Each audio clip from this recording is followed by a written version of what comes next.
أعوذ بالله من الشيطان الرجيم. بسم الله الرحمن الرحيم.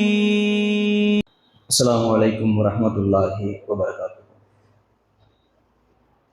إن الحمد لله نحمده ونستعينه ونستغفره ونعوذ بالله من شرور أنفسنا وسيئات أعمالنا.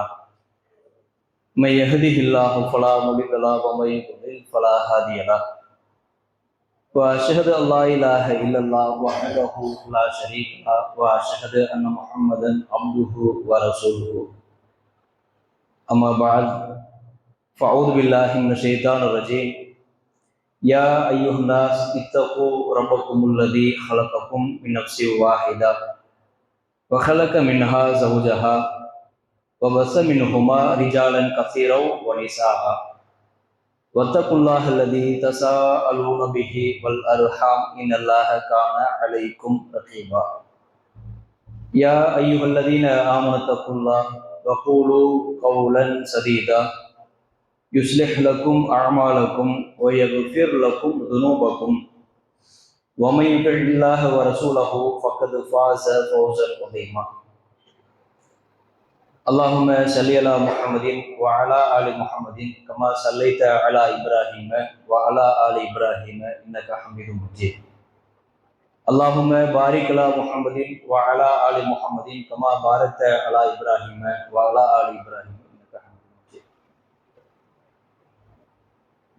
ஏக இறைவனாகிய அல்லாஹுடைய சாந்தையும் வற்ற பெருங்கருணையும் நம் உயிரோடும் மேலாக மதிக்கக்கூடிய பின்பற்றுகின்ற அல்லாஹுவின் தூதர் நபிகள் நாயகம் ஸல்லல்லாஹு அலைஹி வஸல்லம் அவர்கள் மீதிலும் அவர்களை பின்பற்றி வாழ்ந்து நடந்த நபித்தோழர்கள் நபித்தோழியர்கள் மீதிலும் தாபியங்கள் தபழ தாபியங்கள் மீதிலும் குறிப்பாக இன்றைய ஜும்மாவினுடைய வணக்கங்களை சுன்னத்துகளை நிறைவேற்றுவதற்காக அல்லாஹுடைய ஆலயத்தில் அமர்ந்திருக்கின்ற நம் அனைவர்கள் மீதிலும் ஏக இறைவனாகிய அல்லாஹுவின் சாந்தியும் வற்றா பெருங்கருணையும் உண்டாகட்டுமாக என்று துவா செய்தவனாக எனது ஜும்மா உரையை நான் ஆரம்பிக்கின்றேன்.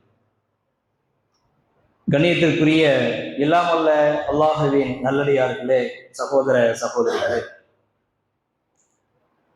அல்லாஹு ரப்புல் ஆலமீன் மனித சமுதாயத்தை படைத்ததனுடைய நோக்கத்தை பற்றி திருமறை குர்ஆனிலே பல்வேறு வசனங்களிலே சொல்லி காட்டுகின்றான். எதற்காக இந்த உலகில் மனிதன் படைக்கப்பட்டான், எந்த நோக்கத்திற்காக படைக்கப்பட்டுள்ளான் என்ற விஷயத்தை பற்றி அல்லாஹ் ரப்புல் ஆலமீன் சொல்லுகின்ற பொழுது அல்லாஹ்வை வணங்க வேண்டும், அவனை வழிபட வேண்டும் என்ற ஒரே நோக்கில்தான் படைக்கப்பட்டதாக அல்லாஹ் ரப்புல் ஆலமீன் சொல்லி காட்டுகின்றான். மா ஹலக்துல் ஜின்ன வல் இன்ஸ இல்லா லியஅபுதூன், மனிதர்களையும் ஜின் என்று சொல்லக்கூடிய இனத்தையும் என்னை வணங்குவதற்காகவே தவிர, அல்லாஹ்வை வணங்குவதற்காகவே தவிர வேறு எதற்காகவும் இந்த மனித சமுதாயம் படைக்கப்படவில்லை அல்லாஹ் ரப்புல் ஆலமீன் சொல்லி காட்டுகின்றார். இப்பொழுது மனிதன் படைக்கப்பட்டதனுடைய நோக்கம் என்பதே அவனை வணங்க வேண்டும், இறைவனுக்கு செய்யக்கூடிய வணக்கங்களை, வழிபாடுகளை, கடமைகளை சரியான முறையிலே நிறைவேற்ற வேண்டும் என்ற ஒன்றுதான். அதே போல இன்னொரு வசனத்திலே அல்லாஹ் ரப்புல் ஆலமீன் இந்த நோக்கத்தை, நாம் படைக்கப்பட்டதனுடைய நோக்கத்தை பற்றி அல்லாஹ் சொல்லும் பொழுது அல்லதி ஹலக்கல் மௌத்த வல் ஹயாத்த லியப்லுவக்கும் ஐயுக்கும் அஹ்ஸனு அமலா, மரணத்தையும் வாழ்வையும் நாம் ஏன் இந்த மனிதனுக்கு தந்திருக்கிறோம் என்றால் உங்களில் யார் நல்லறங்கள் செய்கிறீர்கள் என்று சோதித்து பார்ப்பதற்காகத்தான் வாழ்வை தந்திருக்கிறோம், மௌத்தையும் தந்திருக்கிறோம். வெறுமனே இந்த உலகத்தில் நிரந்தரமாக நாம் வாழப்போவது கிடையாது. ஒரு நாள் நம்மை மரணம் தழுவும், மரணம் நம்மை தூக்கி செல்லும், 4 பேர் நம்மை அழைத்து செல்வார்கள், கபரியிலே அடக்கம் செய்வார்கள். அதற்கு பிறகு மறுமை, அதற்கு பிறகு சொர்க்கம் நரகம் என்ற ஒரு பெரிய நீண்ட ஒரு வாழ்வு ஒன்று இருக்கிறது. அதனால் அல்லாஹ் ரப்புல் ஆலமீன் சொல்லி காட்டுகின்றான், வாழ்வையும் மரணத்தையும் ஏன் தந்தோம் என்றால் உங்களில் நல்லறங்கள் யார் செய்கிறீர்கள், யார் தீய காரியங்களை செய்கிறீர்கள், உங்களில் யார் தொழுகின்றீர்கள், உங்களில் யார் தொழுகையை விடுகின்றீர்கள், உங்களில் யார் நோன்பு நொறுக்கிறீர்கள், உங்களில் யார் நோன்பை விடுகிறீர்கள், உங்களில் யார் பொய் பேசாமல் தன்னுடைய நாவை கட்டுப்படுத்திக் கொள்கிறீர்கள், உங்களில் யார் நாவை தன்னுடைய விருப்பத்திற்கு மனோ இச்சைக்கு தகுந்தாற் போல் சுழற்றி சுழற்றி அருவருக்கத்தக்க கெட்ட வார்த்தைகளை, புறம், அவதூறு போன்ற விஷயங்களை பேசுகிறீர்கள் என்று சோதித்து பார்ப்பதற்காகத்தான் அல்லாஹ் ரப்பல் ஆலமீன் இந்த மனிதனுக்கு இரண்டை தந்திருக்கிறான். ஒன்று வாழ்வு, இன்னொன்று மரணம். இந்த இரண்டையும் மனித சமுதாயம் புரிந்து வாழ கற்றுக்கொள்ள வேண்டும். இப்படி நல்லறங்கள் செய்வதற்காக, இபாதத்துகளை செய்வதற்காகத்தான் இந்த உலகத்தில் நாம் படைக்கப்பட்டுள்ளோம் என்பதை புரிந்து கொண்ட நிலையில் ஒவ்வொரு மனிதர்களும் வாழ்ந்தார்களே ஆனால் உலகத்தில் தீமையான காரியங்களை பார்க்க முடியாது. இந்த மனிதனை சரிப்படுத்துவதற்காக, மனிதர்களை ஒழுங்குபடுத்துவதற்காக, மனிதர்களுடைய குணநலன்களை நல்வழிப்படுத்துவதற்காக பல்வேறு திட்டங்கள், பல்வேறு செயல் திட்டங்கள் எல்லாம் ஒவ்வொருவரும் செய்யக்கூடிய காரியங்களை நாம் பார்க்கலாம். ஒருவரை திருத்த வேண்டும் என்றால், ஒருவரை பக்குவப்படுத்த வேண்டும் என்றால், ஒருவரை ஒழுங்குபடுத்த வேண்டும் என்றால் அவர்களை நிறைய அறிவுரைகள் மூலமாகவும் நிறைய செயல் திட்டங்கள் மூலமாகவும் தான் அதை திருத்த முடியும். பெற்றோர்கள் தன்னுடைய பிள்ளைகளுக்கு அறிவுரை சொல்வார்கள், ஒரு தாய் தன்னுடைய குழந்தைக்கு அறிவுரை சொல்கிறது, ஒரு தந்தை தன்னுடைய பிள்ளைக்கு அறிவுரை சொல்லுகின்ற பொழுது பலர் கேட்கிறார்கள், பலர் மறுக்கிறார்கள், பலர் ஒழுங்கான முறையில வாழ்க்கையை அமைத்துக் கொள்கிறார்கள், பலர் அதற்கு கட்டுப்படுவது கிடையாது.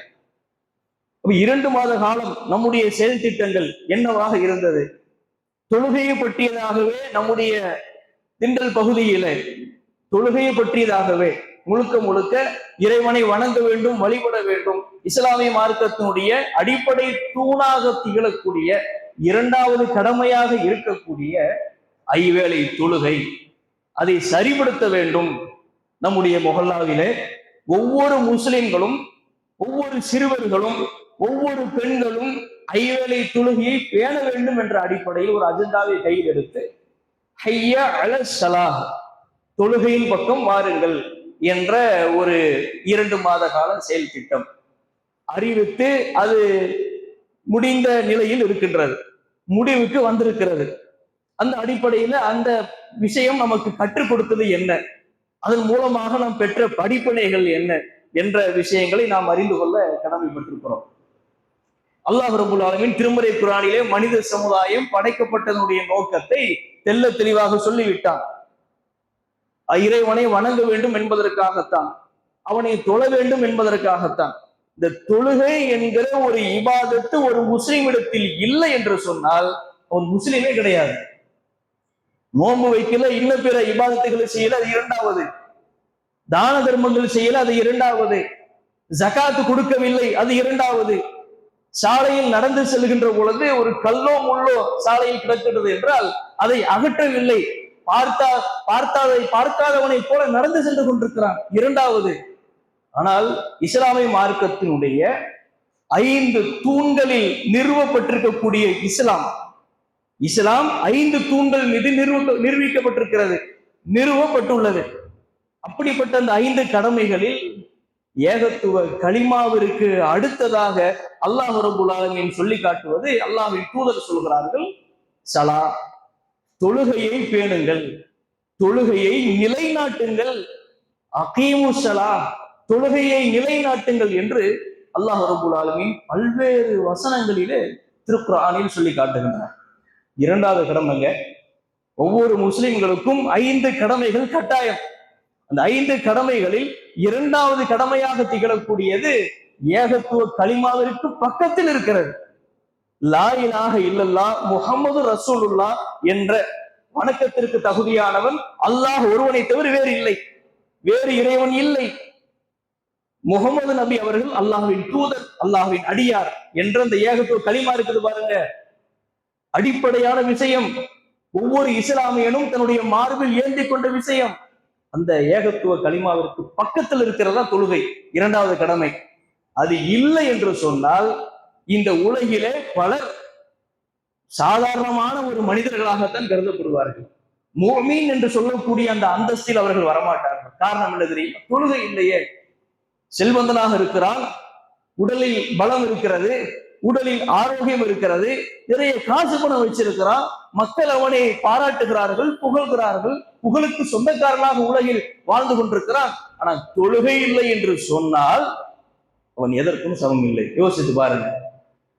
இஸ்லாமிய மார்க்கத்தில் சொல்லப்பட்டிருக்கக்கூடிய அடிப்படை தூணாக இருக்கக்கூடிய இந்த இபாதத்தை ஒவ்வொரு இஸ்லாமியர்களும் பேணிக் கொள்ள வேண்டும். அதற்கு அல்லாஹ் ரப்பல் ஆலமீன் திருமறை குர்ஆனிலே பல வசனங்களிலே தொழுகை பற்றியதாக 2 மாத காலமும் அது பற்றித்தான் பேசப்பட்டது. ஒழுவில் ஆரம்பித்து தஸ்லீமில் முடிந்தது, தக்பீரில் ஆரம்பித்து தஸ்லீம் வரை எப்படி ஒழு செய்ய வேண்டும் என்று கற்றுக் கொடுக்கக்கூடிய விஷயங்கள், அதில் இருக்கக்கூடிய நன்மைகள் பேசப்பட்டது. ஒவ்வொரு உழுவும் எப்படி செய்ய வேண்டும், ஒவ்வொரு உறுப்புகளும் எப்படி கழுவ வேண்டும் என்று சொல்லப்பட்டது. உழுவின் இறுதியில எந்த துவா ஓத வேண்டும், ஒவ்வொரு உழு செய்கின்ற பொழுது ஒவ்வொரு தொழுகைக்காக செய்யப்படுகின்ற அந்த உழு என்பது அதில் கிடைக்கப்பெறக்கூடிய நன்மைகள் என்ன, எல்லாம் முடிந்து பள்ளிவாசலுக்கு ஒருவர் நடந்து வந்தால் ஒவ்வொரு ஏற்றுக்கும் ஒரு நன்மைகளை வாரி வழங்கக்கூடிய வகையில அது சம்பந்தமான தலைப்புகளிலே பேசப்பட்டது. பள்ளிவாசலுக்கு வந்தாச்சு. பள்ளிவாசலுடைய சிறப்பு என்னப்பா? அல்லாஹ்வுக்கு ரொம்ப விருப்பமான ஒரு இடம், அல்லாஹ் வெறுக்கக்கூடிய இடம் கடை வீதி, அல்லாஹ் சந்தோஷப்படக்கூடிய விரும்பக்கூடிய ஒரு இடம் பள்ளிவாசல் என்று பள்ளிவாசலுடைய சிறப்புகள், பள்ளியில் அமர்ந்தால் என்ன நன்மை, பள்ளியில் தொழுதால் என்ன நன்மை, பள்ளிக்கு நடந்து வந்தால் என்ன நன்மை, பள்ளியில் தொழுகையை எதிர்பார்த்து சும்மா உட்கார்ந்திருந்தால் என்ன நன்மை போன்ற விஷயங்கள் எல்லாம் பேசப்பட்டது. இப்படி ஆர்வமூட்டக்கூடிய, எச்சரிக்கை செய்யக்கூடிய, தொழாமல் இருந்தால் அந்த முஸ்லிமுக்கு என்ன மறுமையில் தண்டனை, நரகத்தில் என்ன தண்டனை பேசப்பட்டது. ஒவ்வொரு ஜும்மாவும் அற்புதமான பல்வேறு தலைப்புகளில் மார்க்க பேச்சாளர்கள் பேசி சென்றார்கள், நாம் எல்லாம் அறிந்து வைத்திருக்கிறோம். அப்படிப்பட்ட அந்த தொழுகை என்பது பல்வேறு வசனங்களில் அல்லாஹ் ரப்பல் ஆலமீன் திருமறை குர்ஆனிலே தொழுகையை பற்றி நமக்கு மீண்டும் மீண்டும் ஞாபகப்படுத்துவதற்கு காரணம் என்னவென்றால், ஒரு அடிப்படை தூண். இது இல்லை என்று சொன்னால், ஒரு கட்டிடத்திற்கு அஸ்திவாரம் இல்லை என்று சொன்னால் எப்படியோ அந்த ஒரு நிலைதான். பார்ப்பதற்கு பிரகாசமாக திகழ்கிறது, பேசு சரியில்லையே, ஒன்றுக்கும் உதவாது. அந்த அடிப்படையில் தான் உலகில் அந்த மனிதன் வலம் வருவான். செல்வம் இருந்தாலும், பதவி இருந்தாலும், அந்தஸ்து இருந்தாலும், மக்கள் மத்தியில நல்ல பெயர் இருந்தாலும், தொழுகை என்கிற ஒரு இபாதத் இல்லை என்று சொன்னால் அஸ்திவாரம் இல்லாத ஒரு என்றைக்கும் இடிந்து கீழே விழக்கூடிய ஒரு கட்டிடத்தை போன்றுதான் அந்த மனிதன். மனதிலே நினைவில் வைத்துக் கொள்ள வேண்டும். அல்லாஹ் ரப்பல் ஆலமீன் இந்த தொழுகைக்கு சில சலுகையை வழங்கி இருக்கின்றான். சலுகையை பற்றியும் பேசப்பட்டது. அது என்ன சலுகை? எப்பொழுது ஒரு மனிதன் தொழுகையை விடலாம், அது என்ன ஒரு புதிதாக இருக்கிறது என்று பார்க்கலாம். எப்பொழுது ஒரு மனிதன் தொழுகையை விடலாம்? 3 பேர் தான் தொழுகை விடுவதற்கு மார்க்கத்துல அனுமதி இருக்கிறது. நபிகள் நாயகம் ஸல்லல்லாஹு அலைஹி வஸல்லம் அவர்கள் சொல்லி காட்டுகிறார்கள். அல்லாஹ்வும் திருக்குர்ஆன்ல சொல்றான், மாதவிடாய் ஏற்பட்டிருக்கக்கூடிய பெண்கள் தொழ தேவையில்லை. அந்த விடுபட்ட தொழுகையை மீண்டும் கலா செய்ய வேண்டும் என்ற ஒன்றும் இஸ்லாத்தில் இல்லை. ஒன்று. இரண்டாவது, யார் பைத்தியக்காரனை தவிர வேறு யாரும் தொழுகை விடுவது கூடாது. நபிகள் நாயகம் ஸல்லல்லாஹு அலைஹி வஸல்லம் அவர்கள் சொல்கிறார்கள், பைத்தியக்காரனுக்கு தொழுகை கடமை கிடையாது. இஸ்லாத்தினுடைய எந்த ஒரு கடமையும் சுன்னத்துகளும் அந்த மனிதனுக்கு கடமை ஆகாது, வாஜிபாகாது, சுன்னத்தும் இல்லை. ஏன்? அவனுடைய சுய நினைவே இல்லாமல் இருக்கிறான். அவன் எதை பேசினாலும் நாட்டுல சட்டமும் அதுதான்.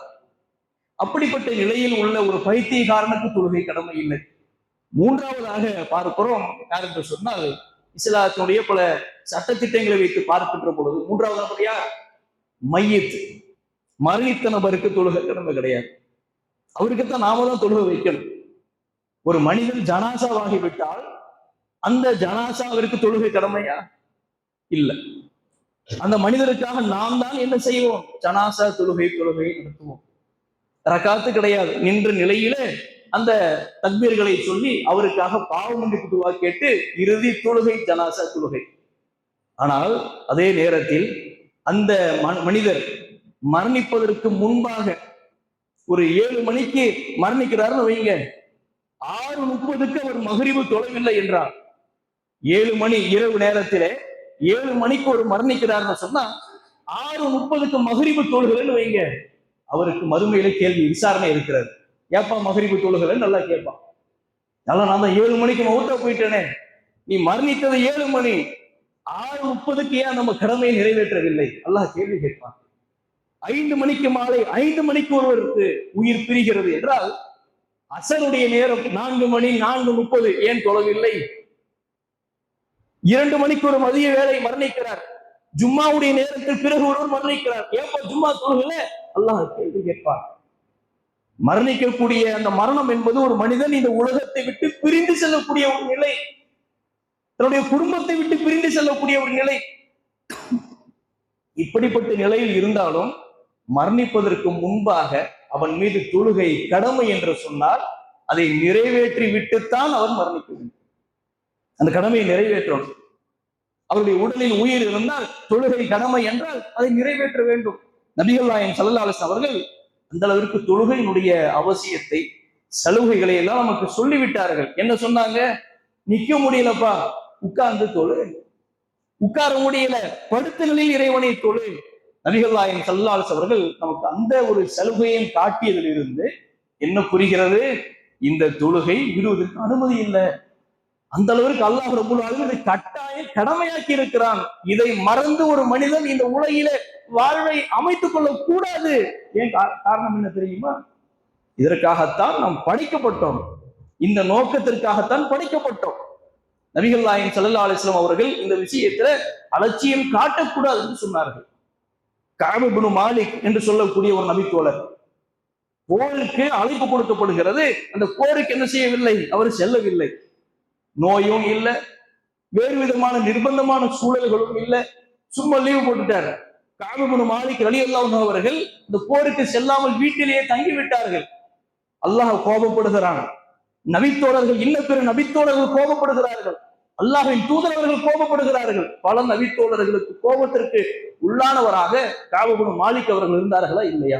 அதற்கு பிறகு அல்லாஹ் ரப்பல் ஆலமீன் அவர்களை புரிந்து கொள்கிறார். அவர் மன்னிப்பு கேட்கிறார், வருத்தம் தெரிவிக்கின்றார். அல்லாஹ் அதை புரிந்து கொண்டான் வேறு. ஆனால் இந்த மார்க்க விஷயத்துல, நன்மையான காரியங்கள் விஷயத்துல ஒரு அலட்சியம் காட்டினால் ஒரு அல்லாஹ்வுடைய கோபத்திற்கு உள்ளாவார் என்கிற ஒரு நிகழ்வை நம்மால் பார்க்க முடிகிறது. மார்க்க விஷயத்தில் அலட்சியம் வந்துடக்கூடாது. அல்லாஹ்வின் தூதர் ஸல்லல்லாஹு அலைஹி வஸல்லம் அவர்கள் சொல்கிறார்கள், லா தஹ்கிரன்ன மினல் மஅரூஃபி ஷைஆ, நன்மையான காரியங்களில் எதையும் நீங்கள் அற்பமாக கருதி விடாதீர்கள். இதெல்லாம் சின்ன சின்ன விஷயம், அற்பமான விஷயம் என்று இபாதத்துகள்ல நீங்க அலட்சியமாக அசால்ட்டா இருந்துடாதீங்க. வலவ் அன் தல்கா அஹாத்த பி வஜ்ஹின் தல்கின், உங்களில் ஒருவர் ஒரு சகோதரனை பார்த்து புன்புருவல் சிரிப்பது கூட நன்மை என்று இஸ்லாத்தில் சொல்லப்பட்டிருக்கிறது. ஒரு சகோதரனை நீங்க பார்க்கிறீங்க, முகபத்தா பார்க்கிறீங்க, பார்த்து சலாம் சொல்கிறீர்கள், கை கொடுக்குகிறீர்கள், முசாஃபகா செய்கிறீர்கள், சிரிக்கின்றீர்கள். அந்த சிரிப்பிற்கு இஸ்லாத்தில் நன்மை எழுதப்படுகிறது. அது லேசி என்று கருதிடாதீங்க, அது சாதாரணமான விஷயம் என்று நினைத்து விடாதீர்கள். அதற்கும் நன்மை இஸ்லாத்தில் உண்டு. சாலையில் நடந்து செல்கிற பொழுது ஒரு குப்பையை, ஒரு கல்லை அகற்றுகிறீர்கள், ஒரு கல்லோ முள்ளோ கண்ணாடி துண்டுகளோ கிடக்கின்றது, அகற்றுகிறீர்கள், அதுவும் நன்மை, சதக்கா செய்த நன்மை. ஒவ்வொரு மூட்டுகளுக்கும் தர்மம் செய்யக்கூடிய கடமை இருக்கிறது. அப்படிப்பட்ட இஸ்லாத்தினுடைய எந்த செயல்பாடுகளையும், எந்த சுன்னத்துகளையும் சாதாரணமானது என்று எண்ணி விடாதீர்கள். சுன்னத்து தொழுகையை பற்றி உங்களுக்கு உரை நிகழ்த்தியிருப்பார்கள் ஜும்மாவுடைய நேரத்துல. கடந்த வாரங்கள்ல சுன்னத்தான தொழுகைகள் அது என்ன நமக்கு சொல்கிறது, எத்தனை சுன்னத்தான தொழுகைகள் உள்ளது என்று உங்களுக்கு நினைவுபடுத்தி இருப்பார்கள். எவ்வளவு நன்மைகள்! ஒரு நாளைக்கு ஒவ்வொரு பரலான தொழுகைக்கும் முன்பும் பின்பும் சுன்னத்து தொழக்கூடியவர்கள் எத்தனை பேர் என்று உங்களுடைய கைகளை உயர்த்துங்கள் என்று கேட்பதற்கு நான் விரும்பவில்லை. உங்களுடைய மனதை தொட்டு உங்களுக்குள் நீங்கள் கேட்டுக்கொள்ளுங்கள். சுன்னத்தான தொழுகையை நான் பேணுகிறேன். ஃபஜருக்கு முந்தி முன் சுன்னத்து தொழுகிறேன், லுஹருக்கு முந்தி முன் சுன்னத்து தொழுகிறேன், லுஹருக்கு பிந்தி தொழுகிறேன், மகரிபுக்கு பிந்தி முந்தி தொழுகிறேன், இஷாவுக்கு முன்பு பின்பு தொழுகிறேன். எத்தனை பேர் இருக்கிறோம் யோசிச்சு பாருங்க. பர்லு தொழுவதே கேள்விக்குறியாக இருக்கிறது என்று பலர் நினைக்கலாம். என்னிடத்துல பரலான தொழுகையே நான் சரியாக தொழுகிறேனா என்று எனக்கு தெரியவில்லையே என்ற ஒரு சிந்தனையிலும் பலர் இருக்கலாம். இருந்தால் மாற்றிக்கொள்ளுங்கள் சகோதரர்களே. சுன்னத்து இரண்டாவது, பர்லு முதலில், அதற்கடுத்து என்ன? சுன்னத்தை பேண வேண்டும். முதல்ல பர்லை நாம் சரி செஞ்சுக்கிறோம், ஐவேளை தொழுகை நாம் சரி செய்து கொண்டாக வேண்டும். அதற்கு பிறகு என்ன? என்னிடத்தில் ஐவேளை தொழுகை வந்து விட்டது, ஐங்கால தொழுகையை இமாம் ஜமாத்தோடு பள்ளிவாசலுக்கு ஓடோடி சென்று தொழுகின்றேன், அல்ஹம்துலில்லாஹ், மனம் திருப்தியாக இருக்கிறது. இதற்கு முந்தி வரை தொழாமல் இருந்தேன், ஃபஜ்ர் தொழாமல் இருந்தேன், அசர் தொழாமல் இருந்தேன், இஷாவை தொழாமல் உறங்குவேன். ஆனால் இப்பொழுது அல்லாஹ் எனக்கு ஒரு மாற்றத்தை தந்திருக்கிறான்.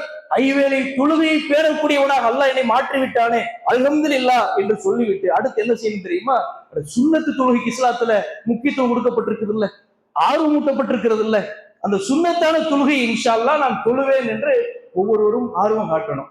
அதற்கு பிறகு என்ன, தொழுகைக்கு முன்னதாக அமர வேண்டும். இந்த நேரத்துல தொழுகிறத விட அதற்கு முந்தைய நம்ம வந்துட்டோம்னு வைங்க, தொழுகை எதிர்பார்த்து அரை மணி நேரத்திற்கு முந்தி, 1/4 மணி நேரத்திற்கு முந்தி லுகர் தொழுகைக்கு, அசர் தொழுகைக்கு, பரலான தொழுகைக்கு ஒரு 1/4 மணி நேரத்திற்கு முந்தி நீங்கள் சுன்னத்து தொழுது விட்டு அமர்ந்தால் நீங்கள் தொழுதவராகவே கருதப்படுகிறீர்கள். நன்மைகளை மலக்கு எழுதிக்கிட்டே இருப்பாங்க. இவர் தொழுதுகிட்டே இருக்கிறாரு, சும்மாதான் உட்கார்ந்து இருப்போம், ஆனால் நன்மைகள் எழுதப்பட்டு கொண்டே இருக்கும். இந்த நன்மைகளை எல்லாம் வேறு எங்கும் கிடைக்காது, அல்லாஹ்வுடைய ஆலயத்தில் கிடைக்கிறது. பள்ளிவாசலை நோக்கி வந்தால் மட்டும்தான் இந்த நன்மை நமக்கு கிடைக்கின்றது. இதை நாம கவனத்தில் கொள்ளணும். நபிகள் நாயகம் ஸல்லல்லாஹு அலைஹி அவர்கள் அப்படித்தானே ஆசைப்பட்டார்கள், நன்மைக்கு முந்திக் கொண்டார்கள். ஃபஸ்தபிக்குல் கைராத், நன்மையான காரியங்களை நோக்கி நீங்கள் விரைந்து செல்லுங்கள் என்று அல்லாஹ் திருக்குர்ஆனில் சொல்கிறார். அந்த வாய்ப்பு கிடைக்கும் பொழுது மட்டும் பயன்படுத்தி கொண்டால் சிறப்பு. அதை விட்டுட்டோன்னு வைங்களேன், திரும்ப கிடைக்காது. வாய்ப்பு என்பது ஒரு முறைதான். அந்த வாய்ப்பை ஒருவர் பயன்படுத்தி கொண்டால், லட்டு மாதிரி பயன்படுத்திட்டான்னு வைங்க, அவன் தான் மிகப்பெரிய செல்வந்தர். நபிகள் நாயகம் ஸல்லல்லாஹு அலைஹி அவர்கள் நன்மையான விஷயத்துல எந்த அளவிற்கு ஆர்வம் காட்டுவாங்கன்னு சொன்னா, பத்ரு போர் நம்மளாம் கேள்விப்பட்டிருக்கோம். பத்ரு போருக்கு சஹாபாக்கள் இடத்துல போதுமான வாகனங்கள் இல்லை, போதுமான ஆயுதங்கள் இல்லை, சண்டை போடுவதற்கு ஆயுதங்கள் இல்லை, போதுமான உணவு இல்லை. பயணிப்பதற்கு வாகனங்களாக இருக்கின்ற ஒட்டகம் இருக்குதே, 3 பேர் ஒரு ஒட்டகத்துல பயணம் பண்ணி போகணும். அந்த அளவுக்கு தான் ஒட்டகத்தினுடைய நிலை. வாகனம் என்பது அவர்களுக்கு பயணிப்பதற்கு ஒட்டகம் தானே, 3 பேர் டிராவல் பண்ணி போவாங்க ஒரு ஒட்டகத்துல. அப்படிப்பட்ட நிலை இருக்கின்ற பொழுது அபூ லுபாபா ரலியல்லாஹு அன்ஹு, அலி ரலியல்லாஹு அன்ஹு, ரசூல் ஸல்லல்லாஹு அலைஹி வஸல்லம் 3 பேர் ஒரு ஒட்டகத்துல போகணும். இந்த 2 சஹாபாக்கள் என்ன செய்யறாங்கன்னு சொன்னா, ரசூல் ஸல்லல்லாஹு அலைஹி வஸல்லம் அவர்களை நடக்க விடக்கூடாது. நாம் என்ன செய்வோம், நடந்து போவோம். ரசூலுல்லாஹ் ஒட்டகத்துல உட்கார வைப்போம். ரசூலுல்லாஹ்வும் இன்னொரு சஹாபி, நீங்களும் உட்கார்ந்துக்கிறங்க, நான் நடந்து போறேன் என்று முறை மாற்றி என்ன செய்வாங்க, 2 பேர் உட்கார்ந்து போவாங்க, ஒருத்தர் நடந்து வருவாங்க. இப்படிப்பட்ட நிலை. ரசூலுல்லாஹ் உங்களுடைய முறை வரும் பொழுது நீங்க ஒட்டகத்தில் உட்கார்ந்துக்கிறங்க, நான் நடந்து வரேன் அப்படின்னு சொல்லப்படுகின்றது. ரசூல் ஸல்லல்லாஹு அலைஹி வஸல்லம் என்ன சொல்றாங்க தெரியுமா? அந்த நேரத்துல, இது நான் நடந்து வரணும், நான் ஒட்டகத்துல வரணுமா, நான் நடக்க கூடாதா? மா அன்துமா பி அக்வா மின்னி, அப்ப என்னை விட நீங்க வலிமையானவர்களோ? ரசூலுல்லாஹ் கேட்கிறார், என்னை விட நீங்கள் வலிமையில் உயர்ந்தவர்களா? ஒமா அனாபி அகனா அனில் அஜ்ரி மின்குமா, உங்கள் இருவர்களை விட நன்மையை நான் விடுவதற்கு நான் விரும்பவில்லை, எனக்கு நன்மை வேண்டும், நன்மையான விஷயத்தை நான் ஆசைப்படுகிறேன் என்று அல்லாஹ்வின் தூதர் அவர்கள் சொன்னார்கள். நான் எல்லாம் புத்தகத்துல வரல, நான் நடந்து வருகிறேன், நீங்கள் உட்கார்ந்து வாருங்கள், நான் நடப்பதின் மூலமா எனக்கு நன்மை கிடைக்குமே. சொல்ல நன்மையான காரியத்திற்கு இவ்வளவு ஆசைப்படுறாங்க. ஒரு முறை தொழுகின்றார்கள், நீண்ட நேரம் தொழுகின்றார்கள், சுன்னத்தான தொழுகை தான், ரசூல் ஸல்லல்லாஹு அலைஹி வஸல்லம் விருப்பப்பட்டு தொழக்கூடிய நஃபில். நீண்ட நேரம் என்று தொழுகின்றார்கள், அவருடைய கால்கள் பாதங்கள் வீங்கி போய் விடுகிறது. சஹாபாக்கள் பார்க்கிறாங்க, ஆயிஷா ரலியல்லாஹு அன்ஹா அவர்கள் பார்க்கிறார்கள்.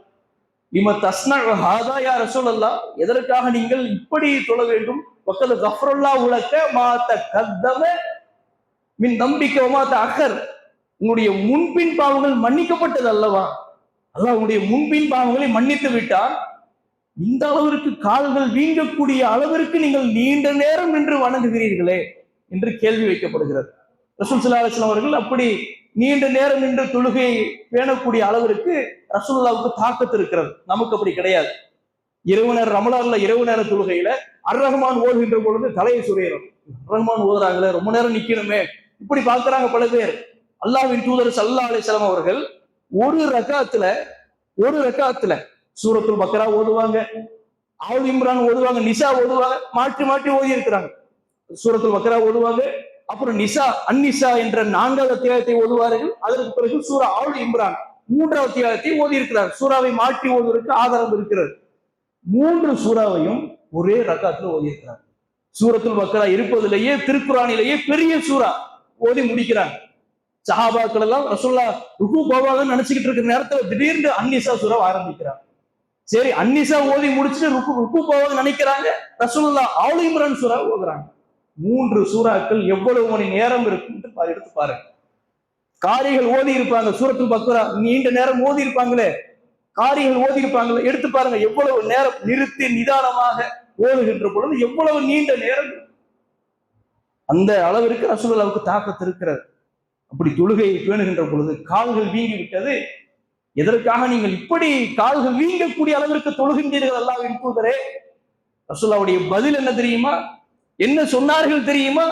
அஃபலா அன் அகூன அபுதன் ஷக்கூரா, நான் அல்லாஹ்விடத்தில் அதிகம் நன்றி செலுத்தக்கூடிய அடியானாக இருப்பதற்கு விரும்புகிறேன். ரசூலுல்லாஹ்வுடைய விருப்பத்தை பாருங்கள். நான் இன்னும் அல்லாஹ்விற்கு அதிகமான சுக்ர் செய்யணும், நன்றி செலுத்தணும். அருட்கொடைகளை தந்தவன் என் இறைவன் இல்லையா? 2 கண்களை வழங்கியவன் என் இறைவன் இல்லையா? 2 கைகளை கால்களை ஆரோக்கியத்தை கொடுத்தது என் இறைவன் அல்லவா? இப்படி அல்லாஹ் நமக்கு வழங்கிய அற்கொடைகளை அனுபவித்து உலகில் நடமாடக்கூடிய மனிதன் அல்லாஹ்வுக்கு சுக்ர் பண்ணணுமா இல்லையாங்க? அந்த சுக்ரை எப்படி ரசூலுல்லாஹ் வெளிப்படுத்தினாங்க? தொழுகையின் மூலமா வெளிப்படுத்தினாங்க, சஜ்தாவின் மூலமா வெளிப்படுத்தினாங்க. அந்த தொழுகையை பேணக்கூடியவர்களாக நாம் மாற வேண்டும் என்பதற்காகத்தான் ஒவ்வொரு வாரமும் ஒவ்வொரு வெள்ளிக்கிழமையும் தொழுகையை பற்றியதாகவே உங்களுக்கு சொற்பொழிவு நிகழ்த்தப்பட்டது, ஹுத்பா உரையிலே சொல்லப்பட்டது. அதுதான் அடிப்படை. தொடர்ச்சியாக ஒரு காரியத்தை நம்மிடத்தில் செயல்முறைப்படுத்தினால் அது இன்ஷா அல்லாஹ் ஒரு நாள் அல்ல ஒரு நாள் நம்மை தூங்க விடாமல் எழுப்பிவிடும். ஃபஜ்ர் தொழுகைக்கு போனோமே, போன வாரம் சென்றோமே, நேற்று வந்தோமே, அந்த ஒரு ஆர்வம். ரமலானுடைய மாதத்தில் எப்படி நோன்பு நோக்கிறோம், ஐவேளை தொழுகையை பேணுகிறோம், ரமலானில் மட்டும் பள்ளிவாசல் கூட்டம் வருகிறது. அந்த 1 மாத கால பயிற்சி எதற்கு, ஏன், எதற்காக கட்டுப்பாடு, எதற்காக தாகத்தோடு இருக்கிறோம், எதற்காக பசியோடு இருக்கிறோம், எதற்காக திருமறை குர்ஆனை ஓதிக்கொண்டே இருக்கிறோம், எதற்காக தூக்கத்தை தியாகம் செய்துவிட்டு இந்த லைலத்துல் கத்ர் என்று சொல்லக்கூடிய ஒற்றைப்படையான இரவுகளில் கண் விழித்து தொழுகின்றோம். காரணம் என்ன? உழைப்பு பல விஷயங்கள் இருந்தாலும் தூக்கத்தை தியாகம் பண்றோமோ இல்லையாங்க? அல்லாஹ் அதிகமான நன்மைகளை வழங்குகிறான். வழங்கக்கூடிய மாதம் 1000 மாதங்களை விட சிறந்த ஒரு இரவு லைலத்துல் கத்ர். அதை அடைய வேண்டும் என்பதற்காக முயற்சி பண்றோம் இல்லையா?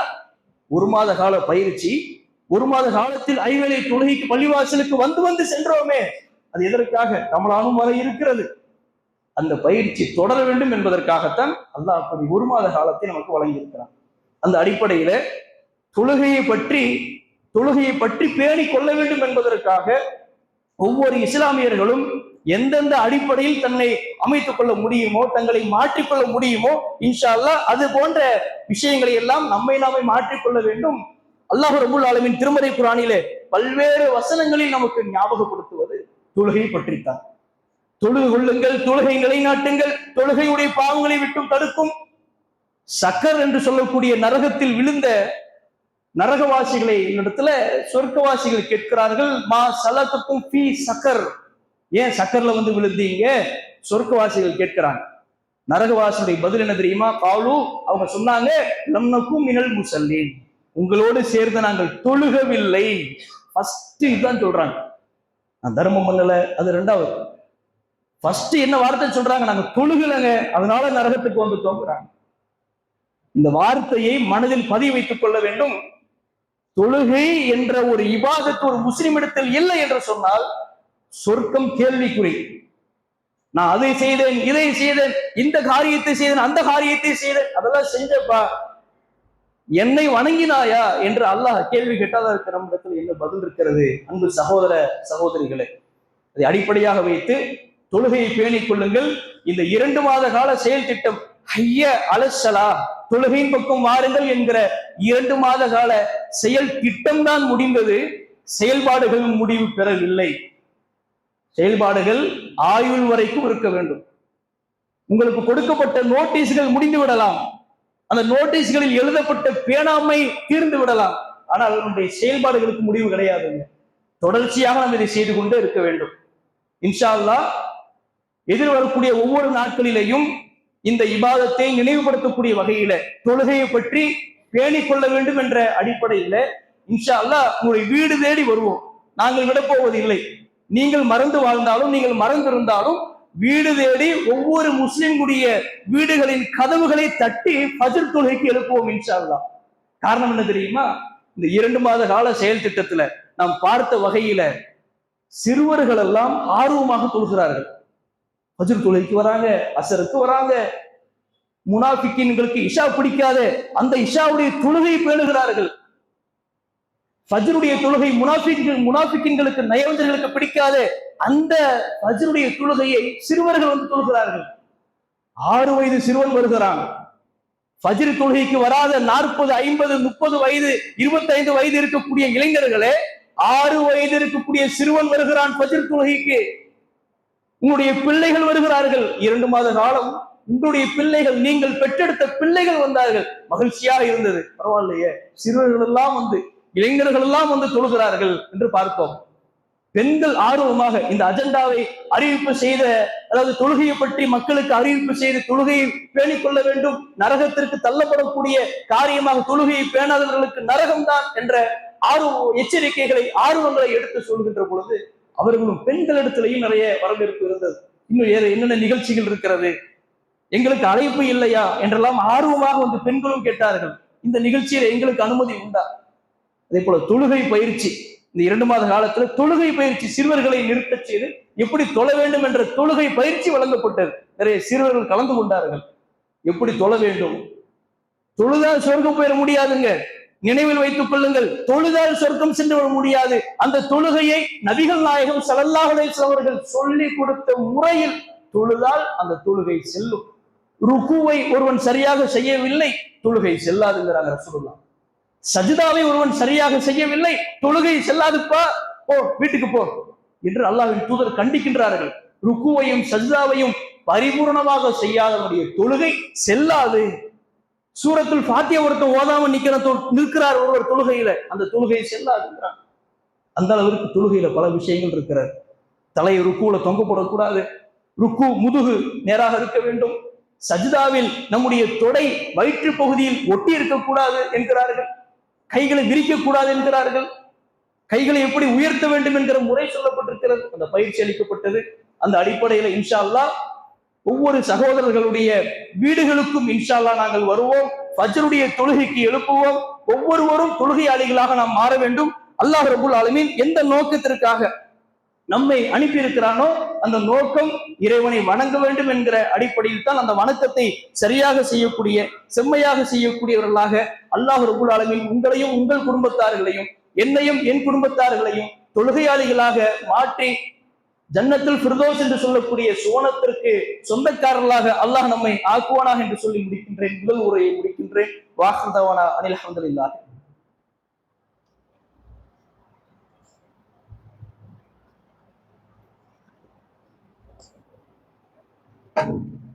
கண்ணியத்திற்குரிய இல்லாமல்ல அல்லாஹ்வின் நல்லடியார்களே, சகோதர சகோதரிகளே, ஹய்யா அலசலா என்ற 2 மாத கால செயல் திட்டம் முடிவுக்கு வந்திருக்கிறது. இது நம்மை ஆர்வப்படுத்துவதற்காக, தொழுகை பேண வேண்டும் என்பதற்காகத்தான் இந்த கடந்த மாதம் அதற்கு இந்த 2 மாத காலமும் இந்த தொழுகை என்ற இந்த அஜெண்டா. இதே நேரத்தில் இந்த தொழுகையை நாம் சரியாக பேண வேண்டும் என்ற அடிப்படையில் அல்லாஹ்வின் தூதர் அவர்கள் சொன்ன ஒரு செய்தி, அல்லாஹ்வுக்கு விருப்பமான அமல் எதுவென்று சொன்னால் இன்கல்ல அதுவம்புகு, குறைவாக இருந்தாலும் அதை நிரந்தரமாக தொடர்ச்சியாக செய்வதைத்தான் அல்லாஹ் விரும்புகிறான். வித்ரு தொழுகையை ஒருவர் தொழுகிறீர்கள் என்றால் ரமலான்ல மட்டும் இல்ல, தொடர்ச்சியா நீங்க வித்ரு தொழுகைன்னு வைங்க, அல்லாஹ் அதை ரொம்ப நேசிக்கின்றான். என்னுடைய அடியான் வித்ரு தொழுகிறான், இஷா தொழுதுட்டு அப்படியே போயிடல, வித்துரையும் தொழுது விட்டு செல்கிறான் என்று அல்லாஹ் விரும்புவார். சுன்னத்து தொழுகிறீர்கள், தொடர்ச்சியாக செய்தால் அல்லாஹ் அதை விரும்புகிறான். எனவே எந்த இபாதத்தையும் கொஞ்சம் நீங்கள் செய்தாலும் தொடர்ச்சியா நீங்க செஞ்சீங்கன்னு வைங்களேன், அல்லாஹ் அதை ரொம்ப விரும்புகிறான். ஒரு ஏழைக்கு நீங்க உணவளிக்கிறீங்க ரோட்ல, தொடர்ச்சியா அந்த ஒரு இபாதத்து நீங்க அந்த காரியத்தை செய்தால் அல்லாஹ் அதை விரும்புகிறான். எந்த ஒன்றையும் தொடர்ச்சி இருக்க வேண்டும். ஒரு உடற்பயிற்சி செய்யறீங்க, கொஞ்ச காலத்துக்கு ஜிம்முக்கு போயிட்டு அதுக்கப்புறமா தொப்பை விழுந்தோட போகாம இருக்கிறீங்க, இது இல்ல. எந்த ஒரு விஷயத்தையும், எந்த ஒரு அடிப்படையையும் தொடர்ச்சி இருக்க வேண்டும். தொடர்ச்சி, நிரந்தரம், அதைத்தான் அல்லாஹ் விரும்பக்கூடியவனாக இருக்கிறான். அந்த அடிப்படையில தொழுகையை ஆயுள் வரைக்கும் இன்ஷா அல்லாஹ் நாம் பேண வேண்டும் என்று சொல்லி முடித்துக் கொள்கிறேன். அத்தோடு ஒரு அறிவிப்பு இருக்கிறது. எதிர்வரக்கூடிய வாரம் ஜும்மாவுடைய வசூல் என்பது நம்முடைய அருகில் இருக்கிற அக்ரஹாரம் கிளைக்காக வேண்டி, அதாவது அக்ரஹாரம் பள்ளிவாசல்ல பெண்கள் பகுதியில ஒரு கட்டடம் கட்டியிருக்கிறாங்க. பெண்கள் தொழுவதற்கு அந்த ஷீட்டை எடுத்து தாஸ் போட்டு என்ன செஞ்சிருக்கிறாங்க, சீலிங் போட்டு அழகிய முறையில அதை அமைத்திருக்கிறார்கள். நிறைய கடன் பெற்றிருக்கிறார்கள். அதை நிவர்த்தி செய்யக்கூடிய வகையில இன்ஷா அல்லாஹ் எதிர்வரக்கூடிய ஜும்மாவுடைய வசூல் அக்ரஹாரம் பள்ளிவாசலுடைய இந்த பள்ளிவாசல் கட்டுமான பணிக்காக வழங்கப்படுகிறது என்று சொல்லி முடித்துக் கொள்கிறேன். அஸ்ஸலாமு அலைக்கும்.